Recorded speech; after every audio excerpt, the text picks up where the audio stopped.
கிறிஸ்துவினுடையவர்கள் தங்கள் மாம்சத்தையும் அதன் ஆசை இச்சைகளையும் சிலுவையில் அறைந்திருக்கிறார்கள். நாம் ஆவியினாலே பிழைத்திருந்தால் ஆவிக்கேற்றபடி நடக்கவும் கடவோம். கர்த்தருக்கு மகிமை உண்டாகட்டும். இங்க ஆண்டவருடைய வசனம் சொல்லுகிறது, கிறிஸ்துவினுடையவர்கள் தங்கள் மாம்சத்தையும் அதன் ஆசை இச்சைகளையும் சிலுவையிலே அறைந்திருக்கிறார்கள்.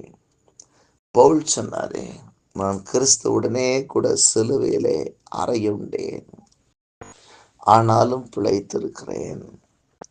இன்றைக்கும் கிறிஸ்துவினுடையவர்களும் அப்படித்தான். ஒவ்வொருவரும் தங்கள் மாம்சத்தையும் அதன் ஆசை இச்சைகளையும் சிலுவிலே அறைந்தவர்கள்.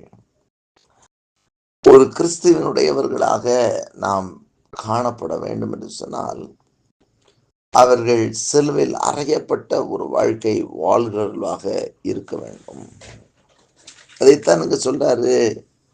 அப்ப கிறிஸ்துவனுடையவர்கள் எப்படி இருப்பாங்கன்னா, அவங்க தங்களுடைய மாம்சத்தையும் அதன் ஆசை இச்சைகளையும் சிலுவையில் அறைந்து போடுவார்கள் என்று சொல்லி, நம்முடைய வாழ்க்கையிலும் கூட கிறிஸ்துவை உடையவர்களாக நாம் இருப்போமானால், நாம் மாம்சத்தையும் அதன் ஆசை இச்சைகளையும் அறைந்திருக்கிறோமா, சிலுவையிலே அறைந்திருக்கிறோமா என்பதை நினைத்து பார்க்க வேண்டும்.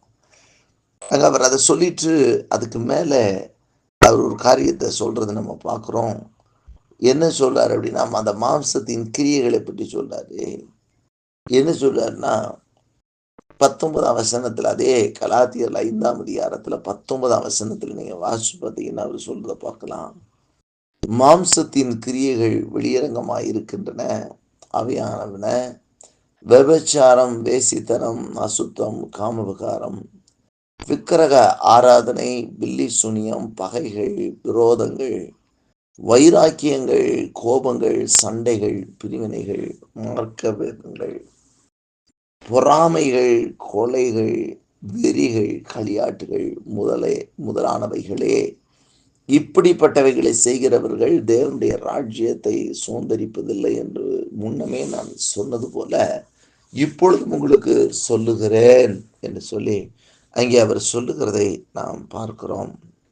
அப்படியானால் நம்முடைய வாழ்க்கையில இவ்வாறாக இருக்கக்கூடிய மாம்சத்தின் கிரியைகளை, கல்வாரியை சிலுவையிலே ஒரு அறையப்பட்ட வாழ்க்கையை தேவன் நம்மிடத்திலே எதிர்பார்க்கிறார். ஒரு கிட்டத்தட்ட ஒரு 19 ஐட்டம் நினைக்கிறேன்.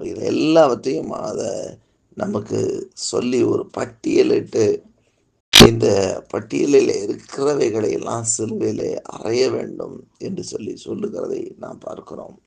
இப்படிப்பட்டவைகளை எல்லாம் தன் வாழ்க்கையில சிலுவையிலே அறைந்ததாக அவர் சொல்லுகிறார்.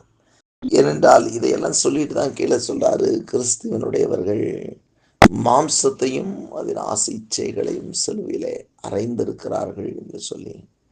என்றால் மாம்சம் ஆவிக்கு விரோதமாக, ஆவி மாம்சத்துக்கு விரோதமாக எப்பொழுதும் போர் செய்யும் என்று சொல்லி அவர் சொல்லுகிறதை பார்க்கிறோம்.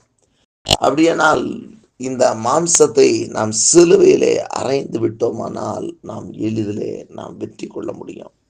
அவைகள் சிலுவையிலே அறையப்பட்ட ஒரு அனுபவம் என்று சொல்லும் பொழுது, அவைகளுக்கு நாம் மரித்தவர்களாக, கிறிஸ்துவுடனே கூட சிலுவையில் அறையப்பட்டேன் ஆனாலும் பிழைத்திருக்கிறேன் என்று சொன்னாரே, நான் அல்ல அவரே என்னில் பிழைத்திருக்கிறார் சொன்ன வார்த்தையின் அர்த்தம், எல்லா மாம்ச கிரியைகளும் முழுவதுமாக அழிக்கப்பட்டதாக, அவர் நமக்குள் வாசம் பண்ணுகிறவராக, அவருடைய ஆவிக்கேற்றபடியான வாழ்க்கை நாம் வாழ்கிறவர்களாக காணப்பட வேண்டும் என்பதுதான்.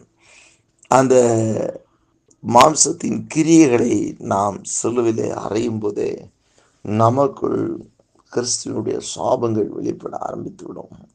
நமக்குள் இருந்து அவர் கிரியைகளை நடப்பிப்பார். ஆகவேதான் ஆவியின்படி நடக்கிறவர்களுக்கு ஆக்கினை தீர்ப்பு இல்லை என்று சொல்லி வேதம் சொல்லுகிறது. அப்படியானால் இன்றைக்கும் கூட நாம் ஆண்டுடைய சமூகத்திலே நம்மை நாம் விட்டு கொடுப்போம். ஆண்டவரே, நீர் எங்களை முழுவதுமாக ஆட்கொள்ளும். ஆண்டவரே, எங்கள் மாம்சத்தையும் அதன் ஆசைச்சைகளையும் சிலுவையில் அறைந்து போட எங்களை நாங்கள் விட்டு கொடுக்கிறோம்.